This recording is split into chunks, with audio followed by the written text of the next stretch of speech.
Forget New York. Forget Detroit. Chicago pizza is where it's at. And here at Bartoli's in Roscoe Village, that proud tradition meets family legacy and city history.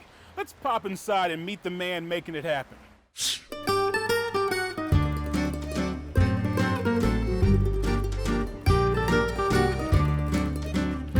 So Brian, pizza is in your family's DNA. Tell me about your grandfather, Fred. He was the founder of Gino's East Pizza, first generation Italian immigrants. Their parents were from Italy. In 1966, they bought a building with his partner down on Superior, Michigan Avenue. Deep dish pizza was starting to become a thing in Chicago, and they decided to open up Gino's East in 1966. We're gonna try my hand at pizza making. You're the expert. Yep. Let's see how you do it. Well, you really can't mess it up. I mean, it's a deep dish pizza. It's got a lot of ingredients on it, so even if you're heavy-handed, it's gonna turn out awesome. Oh man. Having this pizza be a part of that family legacy, what was it like growing up with that? So I always had a passion for pizza, working with my grandfather in his restaurant. I used to go there when I was a little kid, and I always wanted to do something with it. So I wanted to carry on the family tradition of deep dish pizza. And in 2013, I opened up Bartoli's, named after my grandfather. Am I doing this thing right? You're doing great. Now this cheese. Yep. I'm not used to seeing it in slices. I always imagined it would be shredded.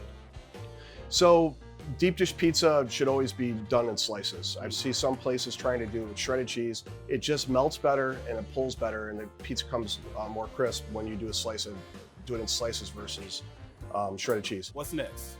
The next is just piling on whatever ingredients you like. So Okay. if you want to do sausage, we use our family butcher. We like to do work with small family-owned businesses to support them. And they use our recipe. It's salt, pepper, fennel only. That's a traditional Italian sausage. It has the best flavor. We go through over 400 pounds of sausage a week. What separates this family recipe from what Gino's East does? Gino's has a great pizza, but I don't want to have the same flavor profiles. Our crust is made different. I make all the sauce in-house, so nothing's made outside in a commissary. It's all made fresh every day. At the end of the day, you want a balanced pizza. You don't want too much crust, you don't want too much cheese. It's not overly heavy when you eat it. Did your family make deep dish pizza growing up? Actually, no. My grandmother was Sicilian, so whenever we ate pizza at home, other than when my grandfather would bring a pizza home, she was making Sicilian pizza in a pan. It's like a rectangular grandma-style pizza. She had an influence in my background with pizza, and my grandfather, everybody. I really figured it all out on my own once I decided to do it. So I took some old family recipes and I re-engineered them to make my own. So were there any lessons passed down to you about running a family business and getting this off the ground? Well, my grandfather always preached when I was working on the outside for corporations to do my own thing. So he was the biggest influence on me, and working hard and working 7 days a week we literally worked 50, 60, 70 hours a week. And also focusing on your customers. My grandfather's, one of his main roles at the restaurant was to go out and talk to the customers. And we do the same thing. We treat all of our customers like their family. Bartoli's. You're really involved in the community, and you have a passion for making an impact on the places that you do business. Why is it important for you to get involved like that? Well, we feel like we've been very successful, and the people that have supported us, we want to give back as much as possible to the community. We are involved with different organizations like Westtown Feeds, Common Pantry. Last year and a half, we've supplied over 1,000 pizzas for Westtown Feeds for people that are in need of something to eat during the pandemic. I really feel humbled when people come into the restaurant that we've helped, and they said, you know what, we wanted to really thank you for helping us at a hard time during during the pandemic, or hard time in their life where they're out of work and they need a meal. So it makes it worth it just right there, just to do all those, to help those people. We can only do so much. We're a small restaurant, but I feel like we're doing as much as we can at the moment. How'd I do? You're doing really great. So the last step now is to put some sauce on. So we want to do it down here. That's our deep dish sauce. So you basically just want to stir it around a little bit and then throw 2 full spoonfuls on top, right in the middle. Right in the middle. Right in the middle. Here we go. That's Yep. ooh, Oh, ooh. you're good. Little bit of Parmesan cheese sprinkle on top. Okay. Ooh, yes indeed. And you are good to go. That can go in the oven. That looks good. All right, we'll pop this in and I will try it.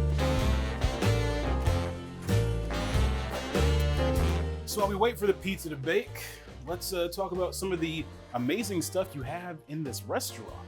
I wanted everything to be Chicago style. Everything that has to do with Chicago is where Chicago style pizzeria, Chicago thin, Chicago deep. So I commissioned one of my friends from high school, who's a really good abstract artist, Gino Savarino, to do an abstract mural with some Chicago scene. And he came up with something just really cool. But what's also really cool, the brick you use here, Chicago brick. Yeah, so I wanted to use materials from Chicago buildings and anything else I could find. And I went to a brickyard down on the south side and found this old Chicago brick that said Chicago Brickyard. So this is an old Chicago brick. It's the face of the brick. And I thought it came out, pretty cool. These tables actually are made out of reclaimed gym bleachers from schools. And again, we wanted to try to recycle as much as we possibly could and use it as some of the materials in the restaurant. How do you get stuff like this? I just do a lot of research and I try to find stuff as much as I can to try to make it authentic and look, and try to use as much reclaimed as possible. I mean, it's so obvious the love you have for the city's history. Just look at this right here. Look at all of this. What are some of the things we see up here? So everything up here is something from Chicago. Everything from back to the World's Fair, the Columbia Exhibition, all these different candies and Riverview, and you've got, pictures of the old mayors, the Chicago Bears, and Al Capone, anything that had to do with Chicago's history. Also, you pay some homage to your own upbringing with some of the stuff you have around here too. I'm half Polish, half Italian, and if you know anything about Chicago, it's about neighborhoods. Yeah.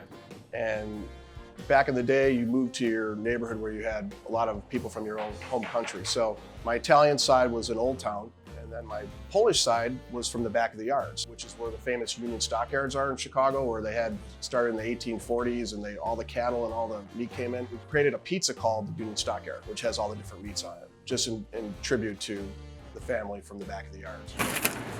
My favorite part about this entire place, man, these bleachers. Where are they from? Those are from the original Wigman Park. The two seats you see on the right are from 1914. So that was before Wrigley Field? Before Wrigley Field. And those are original, and then the ones next to them are from later, from probably the 30s or 40s. Got to. So it's safe to say you're a Cubs fan? I'm a huge Cubs fan, yeah. And I'm not anti-Sox, but we're Northsiders here. Mad respect. Yep. All right, Brandon, man, this thing came out great. Pizza looks awesome. Let's have a slice, shall we? All right, let's do it. Family legacy, all in one slice. How important is it for you to keep that family legacy kind of living on? Yeah, that's why I'm here right now. I mean, I always wanted to do this. And when I'm done with this, I don't know who else is going to carry it on because unfortunately, I don't have any children, but well, we'll see what happens. All right, cheers. Oh, man. Oh, yeah.